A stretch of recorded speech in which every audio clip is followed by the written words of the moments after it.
In the previous episode, what was supposed to be a pleasant moment began, but it turned into a moment of terror and embarrassment for Luan. After the incident in the courtyard, where Clarice let out a nervous laugh and her friends turned that moment into cruelty, Luan felt the world shrink around him. The school hallways seemed longer, emptier, as if the universe had deliberately widened the gap between him and any chance of belonging.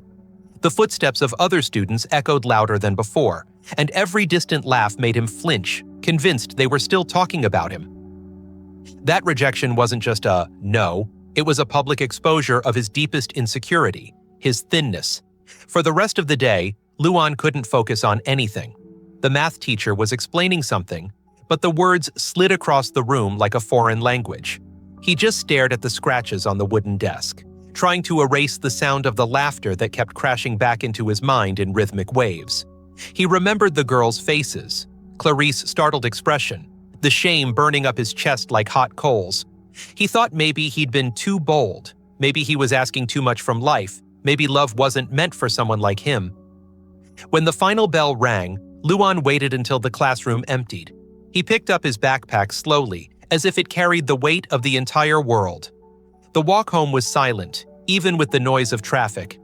He dragged his feet, a tight knot in his throat that wouldn't loosen. He wasn't sure if he wanted to cry or vanish. Deep down, he wanted both. When he got home, his mother was stirring pots in the kitchen, distracted, humming an old song.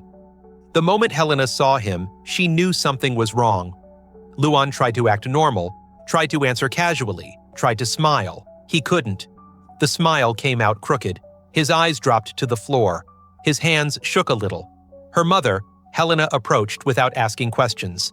She simply placed a hand on his shoulder and invited him to sit. It was amazing how she always knew exactly when he needed silence and when he needed words.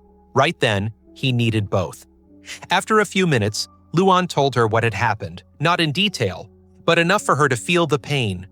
He said he'd tried to be honest, tried to be brave, but his body, the skinny body that had always drawn comments, had once again become the punchline. He said he didn't want to go back to school the next day. In fact, he never wanted to go back at all. Helena listened carefully. She didn't try to downplay it. She didn't say, "It's no big deal," or "One day you'll laugh about this." She knew the damage words can do to a teenager. She knew sometimes they hurt more than falling, more than a physical wound. She knew a rejection can leave a deep scar. Instead, she took a deep breath and said calmly that he was stronger than he realized. That being sensitive wasn't weakness, that having the courage to show your feelings was something rare these days. Even so, Luan wasn't convinced. He went up to his room, closed the door slowly, and lay on the bed staring at the ceiling. The faint light from the window cast shadows in the corners. He felt tiny, as if he were actually shrinking. The rejection had destroyed not just his romantic hope, but a part of the fragile self-esteem he already had. It left an emptiness, a mix of shame, sadness, and a quiet anger he didn't know where to aim. That night, as he tried to fall asleep, Luan made an impulsive decision that would change his life. He promised himself he would never feel that pain again. He didn't know how. He didn't know where to start, but in the darkness of his room, almost whispering among his own thoughts, he said, "I'm going to change." Those 3 words echoed inside him. They weren't filled with hatred. They were filled with a determination he had never felt before. It was as if the rejection had ignited something, an urgent need to rebuild himself, to rediscover who he was, to prove, not to Clarice, not to his classmates, but to himself, that he was so much more than a skinny body, so much more than an easy target. The next morning, he woke up with the same ache in his chest, but with a new flame burning inside.